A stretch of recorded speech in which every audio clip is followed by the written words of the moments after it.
Salam saudara-saudara yang terberkati dengan segala kasih karunia dan kebaikan Allah melalui Tuhan Yesus Kristus.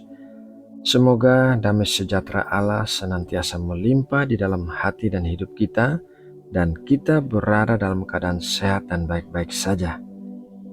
Saudaraku, seperti biasanya, mari kita mengawali saat teduh pagi hari ini dalam doa dan ucapan syukur. Bapa kami yang ada di sorga, kami mengucap syukur buat perlindungan-Mu di sepanjang malam saat kami tidur, sehingga pagi ini kami bisa bangun dalam keadaan yang sehat dan diberkati dengan kekuatan yang baru. Saat ini kami mau memberikan waktu yang terbaik sebelum kami melakukan aktivitas apapun untuk kami duduk diam di bawah kaki-Mu dan menerima pengajaran firman-Mu. Berbicaralah ya Bapa, dan berikanlah kami hati yang bisa mengerti saat kami mendengarkan firman-Mu dengan sungguh-sungguh.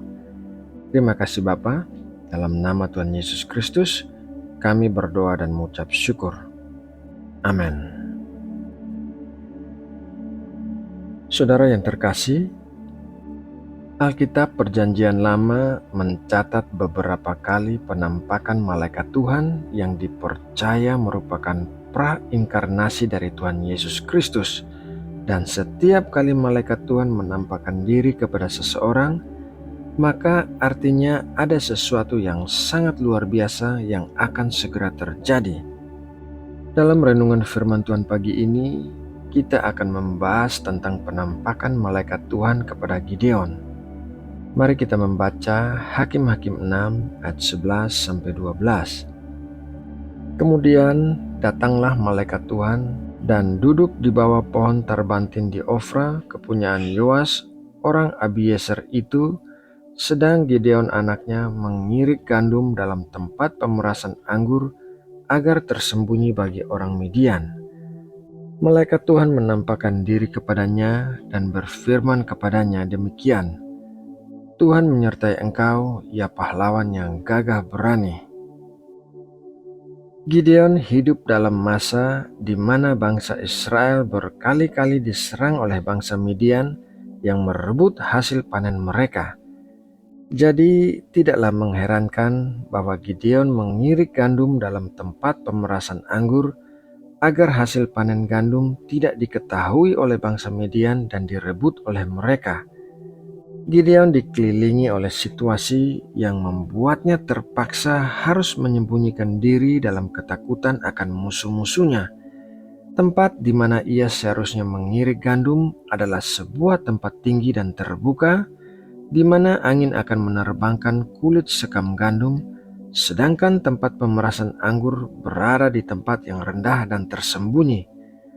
Akan tetapi, sekalipun ia berada dalam persembunyian, malaikat Tuhan datang kepadanya dan menyebut dia sebagai seorang pahlawan yang gagah berani. Sebagian dari antara kita yang sedang mendengarkan renungan firman Tuhan pagi ini mungkin sedang berada dalam situasi yang sama dengan yang dialami oleh Gideon. Mungkin saudara sedang menyembunyikan diri dari musuh-musuh saudara dalam ketakutan.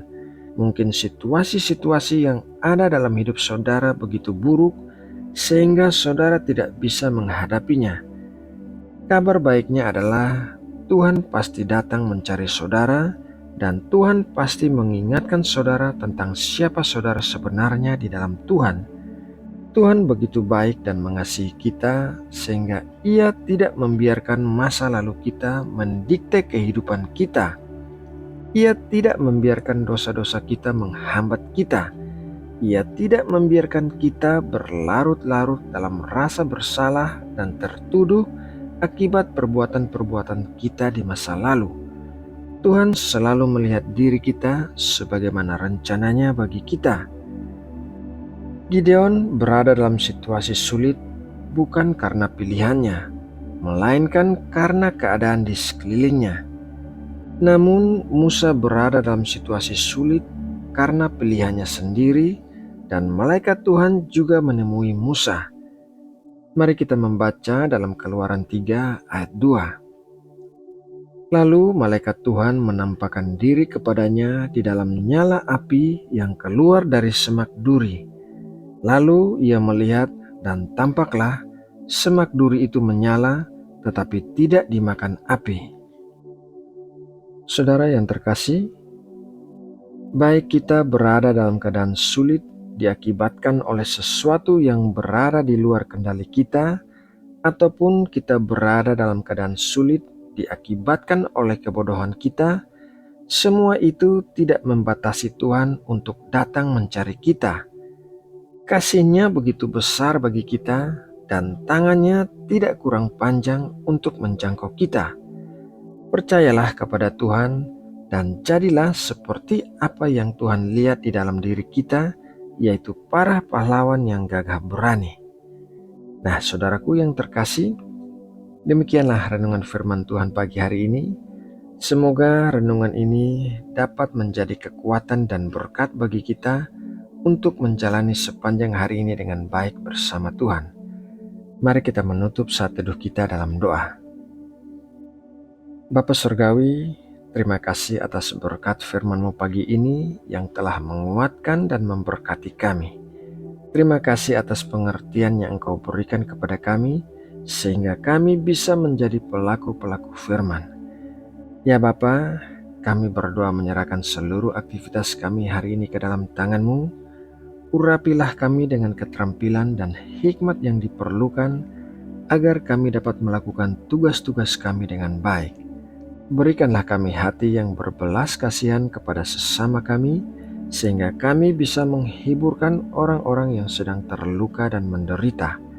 Berikanlah kami hati yang dipenuhi kebaikan, sehingga kami menolong sesama kami tanpa mengharapkan balasan. Ya Bapa, kami serahkan seluruh kehidupan kami ke dalam tangan-Mu. Kami beserta seluruh keluarga dan orang-orang yang kami kasihi, kiranya Engkau senantiasa menopang dan melindungi kami dalam segala sesuatu yang kami lakukan sesuai dengan kehendak-Mu, dan kami serahkan seluruh pergumulan hidup kami ke dalam tangan-Mu, karena kami percaya Engkau pasti menolong kami. Terima kasih Bapa. Pagi ini juga kami berdoa bagi kesejahteraan bangsa kami. Kiranya Engkau memberikan berkat-berkat yang terbaik bagi Indonesia. Kiranya Engkau menjauhkan negeri kami dari bahaya apapun, baik bahaya dari dalam negeri maupun luar negeri. Berkatilah Indonesia sebagai negara yang membawa perdamaian, bukan hanya di Asia Tenggara, melainkan juga bagi bangsa-bangsa di dunia. Terima kasih Bapa. Dalam nama Tuhan Yesus Kristus, kami berdoa dan mengucap syukur. Amin.